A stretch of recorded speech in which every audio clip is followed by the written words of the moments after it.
So I have an idea on spirits that a lot of them are kind of beyond our comprehension, and so in order to present themselves in such a way that we're able to comprehend them, they kind of give us a little piece of them, or it's like they divide off a piece of a greater, larger spirit that we can't really comprehend with our human brains, and they give us a little piece of it that we can comprehend. And then I also think maybe slowly over time, it's like a trickling down. Like if you're working with a god or spirit or a being, they give you little pieces that will work for you and your brain, but might not be that way for other people. An example of this is I work with a lot of demons. And for years, I've been puzzling through trying to figure out different connections and things between my DID headmates and these different demons that I work with and these other things that I'm learning about. Because what I've found is that my own spirit is multiple people because of my DID, and I believe spirit is the same thing as mind. I do not differentiate between mind and spirit. I don't think spirit is only limited to mind, but I do think that one of the things that I define spirit as is mind, is consciousness itself. And because I have multiple minds, because I have DID, I am multiple spirits. Um, and I think that I am like a miniature reflection of the universe, as are all people, because all physical matter comes from the stars. The stars created the planets, and space created the stars. Like, I think there was. I don't really know actually like what created the stars, but whether you believe in the Big Bang or some other explanation for it, it all came from each other, right? And so if we came from the stars because the stars made the planets and everything else, um, which I don't really understand. I don't claim to understand how that works, but I know that the elements on the periodic table come from the stars, and that we also therefore came from the stars because life on Earth evolved on the Earth, and the Earth came from the stars. So, like the matter in it, I mean. And so, because of that, just by like the way that we are, that would mean that we are just like as humans physically living reflections of the planets and stars that are able to perceive ourselves as separate from our environment.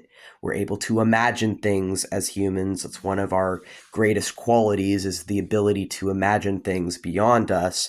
And I feel that it is actually our imaginations that is one of our most powerful assets and tools. And I believe that spirits are these beings that inhabit dreams, but also inhabit the mind and are parts of the human consciousness and psyche, but also, like us, are parts of the stars and the planets and nature because we are as well, but they're immaterial. They're more abstract or conceptual, but they're still real. Just because I do believe that they are abstract and conceptual doesn't, to me, negate their realness. It's simply a different kind of realness. I don't think they like physically are like going around outside of us human beings, wild animals, plants, funguses, that kind of a thing. I do think that physical material is an extension of mind personally, but I understand that some people don't agree with that. That is an idealist belief, whereas some people are materialists. I used to be a materialist. I used to be an atheist. I'm not anymore. But essentially, I think a lot of this stuff is beyond us, and our way of trying to understand things beyond us as humans is through spirituality. and spirits. I think it's a way of learning about things beyond us in a way to help ourselves with this human existence, to make it bearable. And I think that it's a really useful and valuable tool. And sure, this tool can be used for great evil, as all tools humans make can be used for good and evil, because humans are good and evil. Um, but I also think that these beings that I engage with, they're not just parts of my brain to me, or my DID system. They're also to me what I'm able to comprehend of that which is beyond myself through myself within myself, which is like, it's kind of a paradox or like an oxymoron, and I get that, but for me, it's really important for me to work with demons, because through working with demons, I'm working with the suppressed parts of human consciousness, and I'm freeing myself from the binds of decades of trauma. And for me, shadow work and other things is very spiritual, and my existence for me unmasked is very spiritual, but it's a different lens, I feel, of viewing psychology. And a lot of people don't know this, but the inventor of analytical psychology, Carl Jung, was a Christian occultist. He was a Gnostic occultist and an astrologer. And a lot of his stuff has still remained relevant to this day and is deeply ingrained into psychology, because psychology, like most sciences, came from older occult practices that inspired the creation of something that would be more modern to be used by people. And a lot of people tend to have this, in my opinion, arrogance, where they see that things came from spirituality or came from occultism, and then they're like, oh, well, we don't need it anymore. We don't need that stuff anymore because we have this thing. We don't need spirituality and religion because we have psychology. We don't need the lens of demons because we understand that this is why it happens, and other things. And I think that's valid and fair in the way of, because a lot of spirituality is perverted, disgraced, and corrupted through religion into controlling and binding and harming people, and harming people's mental health, and using people for money or whatever else it is, and for power.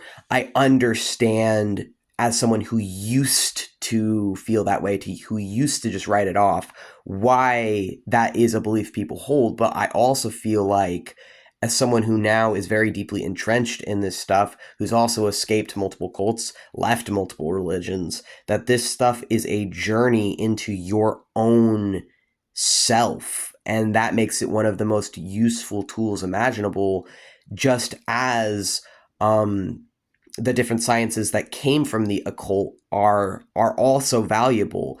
But I think it's sort of like those who are failed by the modern lens and by this society that we live in are the same ones who are going to be approaching things from archaic lenses and archaic standpoints on things, because we don't have the money, access, or privilege oftentimes of the modern ways of doing these things. So unfortunately, we're sort of left to reinvent the wheel, because we don't have the privilege of having access to the modern sciences that others may have access to.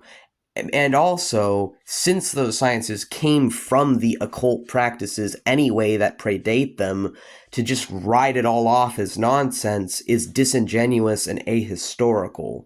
But in essence, spirits are parts of us: nature, the stars, planetary and astrological correspondences, but we can interact with them through our own minds. And that's what I believe magic truly is for me as a chaos magician.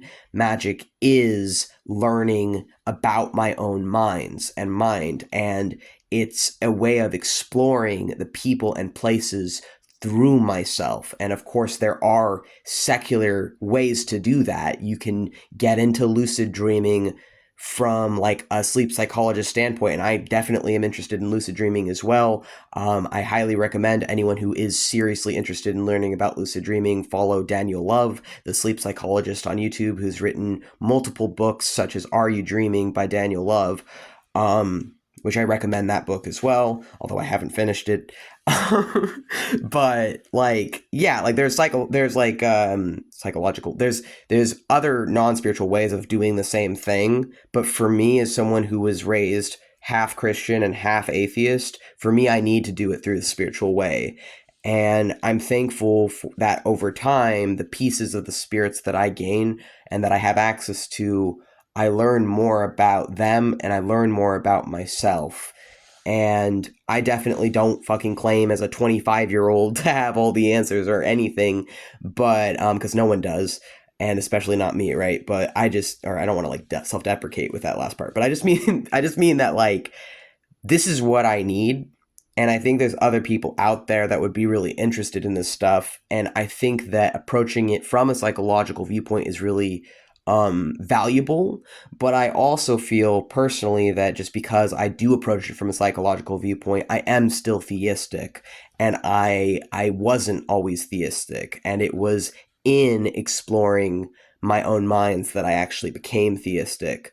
And I think that there's something there for people who are looking for themselves. And I realized that when I was looking for God or whatever else and trying to understand and Satan and demons and all these other things, really what I've been looking for is pieces of myself. I've been looking for myself. And I think I found a lot of what I was looking for now. And I actually completed the first goal that I set in all of this was to heal my heart because my heart was broken. And when I reached that, I actually felt really depressed because I didn't know where to go spiritually after that. Like my goal was to heal my heart. Then after like a year of work, I healed my heart and I was like, what's next? And then I found Solomonic sorcery and other things. And I'm like, this is what's next. This is the next step. Okay, I did the stuff that I needed to do to kind of balance the demons within myself. Now I'm going to learn about the demons of the world around me, not just the more general things that I've had access to before, but through the help and aid of the Watchers, which I was working with one of them starting in 2022, but I didn't know he was a Watcher, or actually more than one, like two at least, maybe three, but at least two, because Azazel and Samael are both Watchers, since Samiyaza is Samael and Enoch, but whatever. It's mythological stuff or associations. You can take it or leave whatever mythology. I like mythology. I like having stories to these things, but of course that gets dangerous because how much do you take literally and how much you don't? It doesn't fucking matter. Essentially, I'm making this rant because I think that that this is my life and I want to share it with someone out there.